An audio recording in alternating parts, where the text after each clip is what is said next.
Everybody, time for another midweek chat. I'm kind of in a place that I'm not supposed to be, so hopefully I won't get. I thought this was all done. It's that work by the Menard Tennis Center that connects it to the Rod and Gun Park. Did a few chats from kind of up there. Anyway, there's this new walkway that's just about done, but it's not done yet, and they're working on it about 50 yards that way. So I'm sure I won't get in the way. But I forgot my tripod, so I made a little makeshift deal here with a log that I found. So hopefully that'll be good.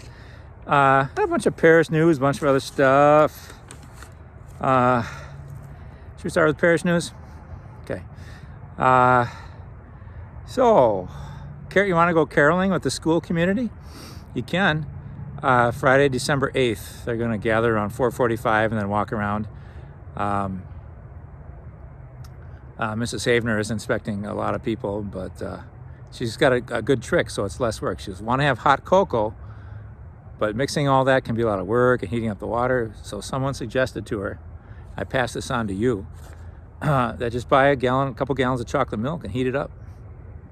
I've never done that, so we'll see. We can find out on Friday. So that'll be kind of fun. It's great that she's wanting to organize those fun things for the school community. So, but everybody's welcome. You know, it's not just like you got to be in the school community.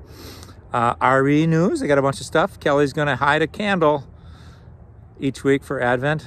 I forget what the prize was last year. No prizes this year. It's just the sheer love of the hunt, right? We just had our deer hunting last weekend, and I heard from some Menominee friends that Father Mano got a buck at the same time that his partner, I think one buck came out of the woods or something, and his hunting mentor, Rich, said, hey, here comes a buck. You want him or should I or something? I'm not sure who was going to take the shot. And then I think Mano was going to take the shot. Rich is a courteous guy. And he said, wait, hold on. I think I hear another one. So then another one came out. So there were two bucks standing, at some distance, but within shooting range, as I heard the story. And then Rich said, okay, on three, we'll both pull the trigger at the same time. And they did, and they both were good, clean kills, which is what you want, right? You don't want to have a lot of suffering. And I've never deer hunted. I appreciate the tradition of it. I know there's I wouldn't want to do it actually, but I know there's population controls too, that there are too many deer, and sportsmen, and they use the meat, and so anyway, we don't have to get into a moral discussion about hunting, but it seems like a decent thing, and anyway, it was kind of fun to hear that story about the stereo hunting with Father Mano and Rich in the town of Knapp. I heard they were. So how did I get off on that? I don't know. RE, religious ed, they got to find a candle, the love of the hunt. So she'll be hiding a candle. Kelly will, somewhere in the gathering space each weekend. So this coming weekend, Advent begins. I'm really excited. I wrote in the bulletin, I'm excited for myself because I love Advent. It's getting dark already, and it's not even 4 o'clock, I don't think. And the sun has a little more gumption in it, but not too much. You can see the long shadows on the lake here. Are those shadows? I guess it's not shadows so much. That's sort of bare ice there, where there's snow here, and then that's ice here. Anyway, so, but I rode my bike. I thought this would be my last time to be able to ride my bike to a chat, and I wish I had not, because there's lots of parts on the road that are still ice covered. I was surprised. I thought it'd be nice and warm today and melt everything, but so I got to go very carefully on the way home. I had the hiccups earlier, and it kind of scared the hiccups out of me, trying to make sure I didn't. You can always go straight on the ice, it's okay, but as soon as you turn, whoop, not good. Some people have studs on their bike tires, but I do not. All right. Someone offered, Audrey Recker offered to frame our Stations of the Resurrection. Now, if you've noticed, some people have thought, so we have our Stations of the Cross that are as old as the church. And then I have this love, as you might know if you remember from the chat, for a tradition that developed in the late 70s and is throughout the world. I've seen them in Rome. I've seen them in Puerto Rico. It's called Stations of the Resurrection. So there's 14 Stations of the Cross, which we're familiar with. Stations of the Resurrection.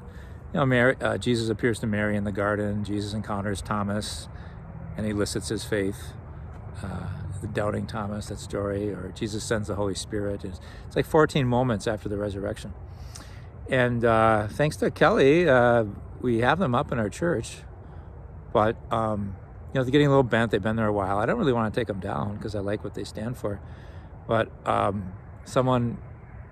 Audrey said, maybe I could frame them, or maybe someone in the parish does framing and they could frame them. And anyway, she wants to do that as a service to the parish. And I think it'd be fantastic because I think I would probably change a little the wording if we printed some new ones. But they're good. I've heard some people are confused because they see the Stations of the Cross, and then below it we have the Station of the Resurrection, and they think that it's explaining the Stations of the Cross above, but it's a wholly different thing, So in the cathedral in San Juan, Puerto Rico, when we went to go to Luquillo for our sister parish, they have the Stations of the Cross on the outer wall, and they have the Stations of the Resurrection on the posts in the cathedral, on the kind of an inner. And that was clever, and then there's no confusion in between. So I'm sorry if that's confusing to people. I hope people kind of get it. We celebrate the Stations of the Resurrection with our school community each year, and they seem to like it. There's, here comes a pedestrian, but she's not going to get me in trouble. She's okay.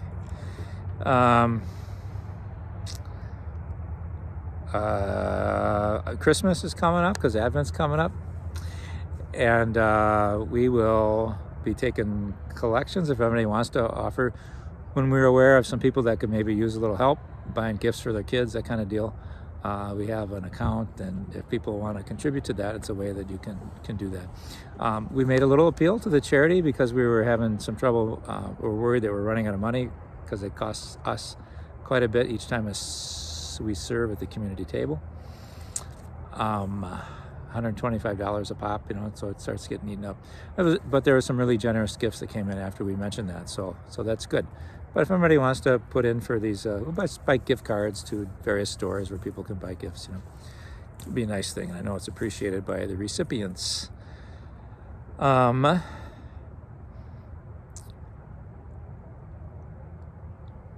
put 1/20, but I think it's 12/20. Anyway, you'll hear more about it. But those great Italian dinners that Beth puts out? So Beth and Kelly are putting together this service trip to Billings, Montana for our high school youth. And there's a lot of enthusiasm about it. There's a lot of people signed up to go. But it's more expensive than they thought it was going to be because of transportation and things like that. So they're kind of trying to do some more fundraising. So two things. So there's this Italian dinner to go thing, which will be in a few weeks. It says 1/20 on my notes, but it's probably 12/20. The week before Easter, I'm not sure. Christmas. So what I know for sure is this weekend at the Sunday Masses, after the Sunday Masses, they're going to be selling homemade caramel rolls. No, they're not either. Cinnamon rolls. Yep. You can take that to the bank. Cinnamon rolls for sale to raise funds for the high school youth mission service trip this weekend. So bring a little spare change if you have it, if you like cinnamon rolls. Okay.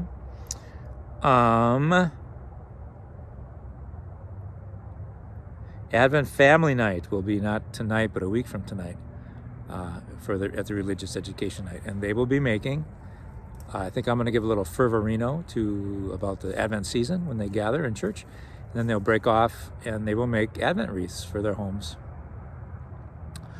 which is great. That was kind of a goal of mine last year. Then we kind of forgot about it, but Kelly didn't, and Beth. So I don't know. I just had some people I think said I'm just trying to bring my childhood happy memories to St. James this year because of the straw with the nativity set, which I can just mention. So we're going to have a nativity set in church, front and center.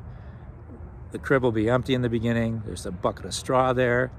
If you've done something you feel is pleasing to God, an act of service during the week, when you come to Mass on Sunday, place a straw in the crib, start making a bed for Jesus. Did that when I was a kid. Other people have done that. Thought that'd be a nice thing to try. Not just so I could relive my childhood pleasures, but because I think it might be good for people, right? So sorry if I sound a little defensive, but anyway, and then also, what was I just talking about? I got off on that thing. Advent wreaths. Yeah, it was always a very special time for us, and I know families now that have Advent wreaths, and when the kids are younger, they sort of hopefully don't fight over it, but they are honored when it's their turn to light the candle or to put it out at the end of a dinner, supper meal. And, I think that's a great family tradition to have an Advent wreath. So if you want some ideas about how to get one economically, there's places, but it's getting kind of late now, I guess. But we advertised it earlier. And they'll be making them at RE. So they'll be making it in the first week of Lent. So they won't be there for the beginning of Lent, but that's good. Lent. I'm saying everything wrong. I said Easter for Christmas. I said Lent for Advent. It's all one, right? It's the mysticism of the church year. It's all one. There's a great flow to it. I'm so glad we have these changes of season. I'm glad to be celebrating Advent with everyone at St. James, because I know that it's a special season for so many of us to be together and sing our Eucharistic prayer setting. I think especially those Saturday Masses are nice because it's dark, the days of the holy darkness. Early evenings mean more time for indoor contemplative sort of things, time with people, conversations, prayer, meditative music you can put on while you're doing the dishes, or lots of opportunities to feel, some inner quiet and peace and prayerful mood, hopefully, for us. So I know a lot of households are pretty busy. Those peaceful moments are hard to come by, but for others of us, we live alone, and it's really kind of, there's some advantages to that as well as disadvantages. But let's see. Parish, okay. There they are. What do you think? Hi. I'm you. I'm not you. I'm a you. I'm a mother sheep. So it's a time. Want to prove that I'm a you? Here's the baby I had this spring. It's little Yui. Anyway, so these are the sheep that we buy from L'Arche, a community in Bethlehem. They're just having a heck of a hard time with the border closings and the time of war. The war is in Gaza.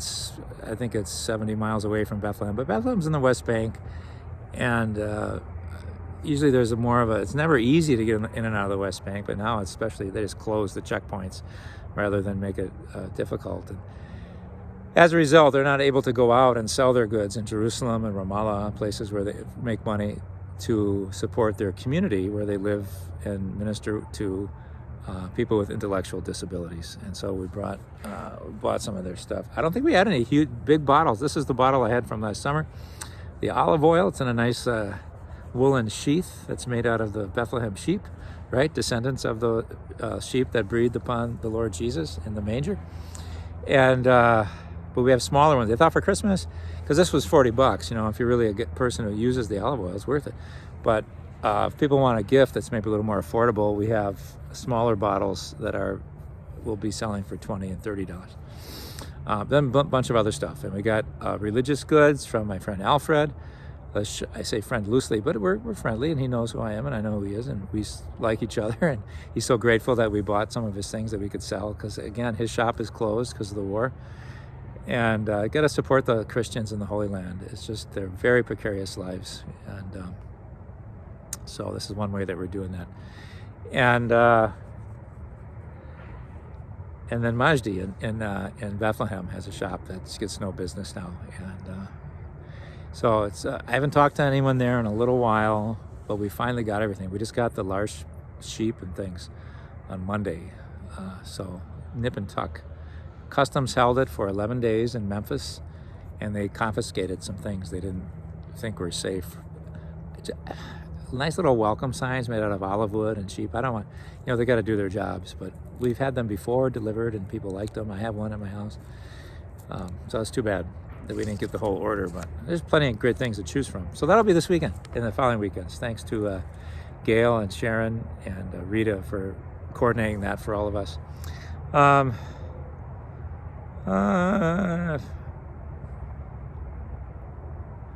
Yeah, I just want to mention how we're doing on time. Not too bad.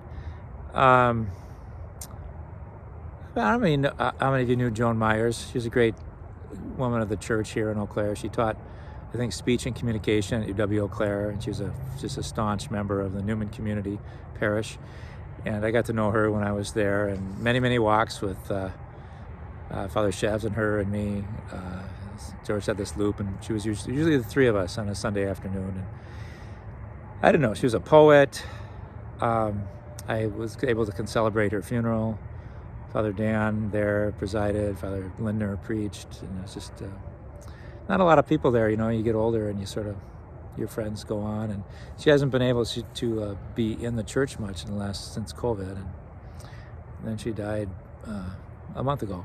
Anyway, what I really admire so much about her, she's had this artistic kind of quirky sense, and very joyful always, and very intelligent, talking through issues, always willing to give a thoughtful opinion about something, and even when it disagreed with George or whoever, you know, it's very, I always admire that. I always feel so, I don't know, inhibited in my speech sometimes because I don't want to offend people, you know, which can be nice too. But anyway, I just liked her freedom, and she wasn't offensive in any way. She just spoke about, you know, why she thought what she did. She'd always appreciate the other point of view. Anyway, she took those skills, and after she retired, she was a mediator. I don't know if it's for the county, for the city, or what it was, but so people maybe they wouldn't have to go to court over their disputes. She would be a volunteer mediator, and she'd meet with both people that had the dispute and kind of talk through it so they wouldn't have to go to court. And I thought, boy, that's using your gifts in your retirement for something that's really important and good.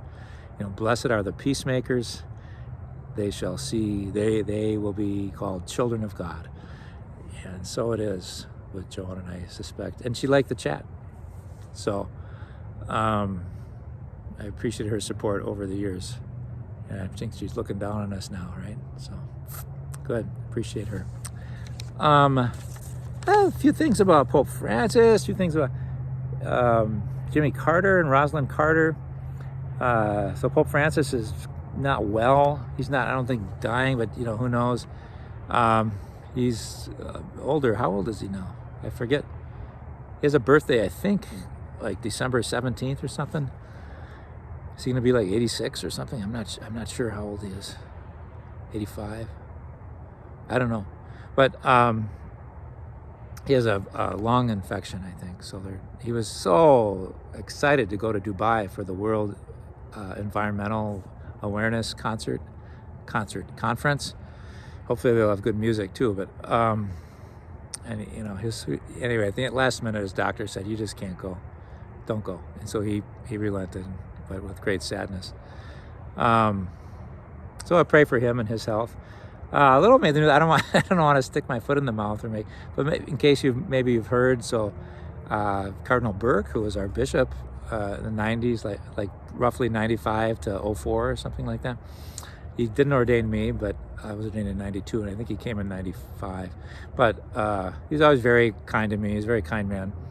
He's also a strident in his beliefs, right? And I think I mentioned that I enjoy Pope Francis's leadership a lot over the years. I find it really inspiring, actually. But anyway, not so much with Cardinal Burke. He's pretty critical of the way Pope Francis leads, and unfortunately, it can get kind of divisive, you know. And he doesn't have meanness or anything, you know. He always just, well, this is just what I believe in. But so last week he had apparently most of this is reported more in the conservative press, and even the mainstream press gets their information from the conservative press. So I don't know, I don't want to say too much, but basically his privileges in Rome, in the Vatican, have been revoked. So he was drawing salary. He had this really nice apartment that was subsidized, you know, basically paid for, and Pope Francis said, you know, no, you can't have those anymore. And so maybe it's just accurate to say it's a punishment. I don't know, but the press is calling it like it's a punishment. But I think Francis is just saying, you know, hey, my cardinals are supposed to be supportive, show unity, and I just find that he's been more of a source of division than unity, and so as a consequence, I'm not sure why we should be paying him. So anyway, I feel bad for everybody, and I don't Cardinal Burke's he has a nice house in La Crosse now. He'll spend a lot of time at the shrine and at his house, and certainly will land on his feet, you know. And I remember once he used to always call me Father Krieg, and I pronounced it Craig once, and I just always didn't say anything. I didn't want to. And he one day I just was alone in the hallway with him after a clergy conference or something, and I said, I kind of did it almost more for my dad than for me. And I said, Bishop Burke, I'm sorry, if you just have a second, and I said, you know, I know you've been calling me Father Krieg for a long time, and my family actually pronounces it Craig. And he was like, oh, Father, I'm so sorry, you know, and I didn't know. I said, well, of course not. It looks like Krieg. You know many languages. In German, it would be Krieg, you know. And, oh, yeah. And, you know, and I have to say, with everything on a bishop's mind and everything, he always pronounced it correctly ever since that little conversation. So I always appreciate that. He gave me good assignments as a priest and pastors, you know. He gave me a choice between a couple places my first time I was pastor. And I picked Menominee, and I just loved being there. And, yeah, so... Anyway, it's not a personal thing. It's just, you know, church it gets a little bit like, I just hope it doesn't make things worse, because, you know, the press can kind of rile it up like he's being punished, you know, just can add to division, which would be counter the whole point, I guess. Anyway, so no one's hurt, everybody's okay. But anyway, if you heard that in the news, that's my understanding of what happened. Maybe more details to follow. Who knows how we do it? 21 minutes. Okay. It's. I want to say something about Rosalyn. I'll save this maybe to the end.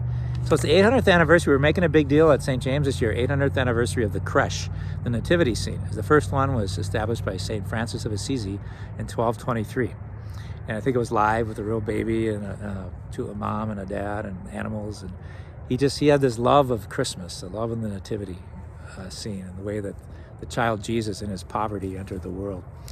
And so that's why we're going to put the nativity in more of a place of prominence this year, right in the middle of a sanctuary, which you're generally not supposed to do because it could take focus off the altar. But I think just because it's this anniversary year, let's do it, you know. And then the children can come and put the straw in the crib as well, or adults. But it's also, and I didn't realize this, it's also the 800th anniversary, so it's a big year for Franciscans, of the Franciscan rule, the establishment of the Franciscan order. So Francis died in 1226, so all this happened like 3 years before he died. And, you know, have you ever seen movies about St. Francis? One I liked in particular, it's got a few scenes that maybe like, oh, Father Tom liked this, how could he like, but I thought it was really quite good. It's Francesco, it was called. And, Francis just found the way to God was through poverty. He took the gospel really seriously. Sell everything you have, give to the poor, and follow me. When you travel, don't take any sandals or a walking stick. And I remember he was reading the gospel when he was a soldier, and he was just so inspired. Don't sell what you have, give to the poor. Don't take a sandal, any money in your sack, not even sandals. And then he looked down at his feet, and his feet had sandals on, and he took off his sandals and he gave them to the guy next to him. Yeah, a lot of this is poetic imagination, but I thought it was a kind of a neat scene. He just thought, I'm doing it. I'm following whatever the Gospels say, no matter how hard it is. I love Jesus. I love how he gave his life for us. I love how he came to our earth in poverty. I'm going to follow him full tilt. Yeah, that's why I think he's the greatest. He's like my favorite saint, though I find imitating him impossible. But I hope his life does affect mine in other ways than being a carbon copy. But, so this rule, where is that like? It's just radical. So in the rule it says our goal is to observe the holy gospel of our Lord Jesus Christ, living in obedience without anything of their own, and in chastity, radically, without compromise, with every fiber of their being in perfect communion to the church, in obedience to the Holy Father, the Pope. That's one of the things in the rule. And there's a lot of other stuff, you know. And I remember in that movie, he presents this rule because it has to get approved by the Pope. I don't know if it was Innocent III, I forget who it was. And the Pope reads it, and he says to his advisor, one of the cardinals, he goes, this is too severe. This is unattainable. How can I approve this? And, you know, love your enemies, sell everything you have, all those things. And his cardinal says, well, do you really go on record? Do you really want to go on record for saying that the gospel is too hard to do? And then the Pope kind of says, good point. And then he, says to Francis, I'll let me think about this, but I'll try not to restrain any grace. I love that line. I don't want to restrain any grace. Sometimes people come with new ideas to the parish. Why don't we do this? Why don't we do that? And sometimes, we do, and sometimes we don't. But I often think of that thing, well, it could be a good thing. Let's try not to restrain any grace. There was one when it finally got approved. There was another one that they came marching. They walked all the way from Assisi to the Vatican in Rome, and he put the rule scrolled up. He's going to present it to the Pope to get the stamp, and he had just died. This is all legend. We don't know, but in the movie it was like, with his blue in the face and lying on this bier, Francis one of his brothers puts the scroll in his dead hand. So it looked like he approved it, So anyway, I don't know. But poverty is just so important. Love of the poor, love of neighbor. He said, as radical as we should be with ourselves, we should be merciful toward others and gentle toward others, because it is hard to live out the gospel. And so let's not compromise on our efforts to follow Jesus according to his words in the Gospels, but let's be gentle with others who aren't up to the task or haven't risen to that level yet. So I think that's very important. Sometimes when we try to live to a severe, rigid, or demanding standard, we can get kind of judgmental about those who don't. And I think he avoided that, so that's good. But this poverty, the sure way to adhere to the gospel is poverty. And I think there's some wisdom to that, though I don't have poverty, so it's hard to know. But it's like we want to protect our stuff, we want to protect our things, we want to protect our security, and so right away we sort of become biased toward our own security. We're not like that balance that would say whatever God wants I will do, because we're kind of one of the balances has our possessions on it, our sense of security, what we need, and so it's hard to just follow the Spirit of God, I guess, sometimes, maybe because of our lack of poverty. So yeah, okay, so that's a little on Francis. I was going to say just a little bit about Jimmy Carter. I liked a couple quotes I read by him today on his faith. He said, as we ask God for a sure blessing, we have for some blessing. When we ask God for some blessing, we have an obligation to participate ourselves in the fulfillment of those dreams, those hopes and desires. I like that. He talked about war and peace. He said, war may sometimes be a necessary evil, but no matter how necessary, it's always an evil, never a good. We will not learn to live together in peace by killing each other's children. I thought it was a very sensitive comment. Good. I have less than 2 minutes, so I can't read everything I put down here, and I don't know which order. He said, the best thing I ever did was marrying Rosalyn. This is like, can you imagine how egoless that is? I guess he was just so sure it was an easy answer for him, but he's probably being interviewed by someone writing a biography about his whole life, President of the United States, all these accomplishments he had. So what was the best thing you ever did? Best thing I ever did was marrying Rosalyn. That's the pinnacle of my life. We've had 69 years together, ended up being 77. Still together, so that's the best thing that ever happened to me. It started out, I was dominant in our relationship the first few years. Now she is fully equal to me in every way. Rosalyn was an equal partner in everything I ever accomplished. She gave me wise guidance and encouragement when I needed it. As long as Rosalyn was in the world, I always knew somebody loved and supported me. Isn't that a nice thing to be able to say about your spouse? So, and then he closed with a poem. I'll close with this. Anyway, Jimmy said of Rosalyn, she'd smile and birds would feel that they no longer had to sing. Or maybe I failed to hear their song. Isn't that nice? Okay, guys, I'll let you look at the lake here. And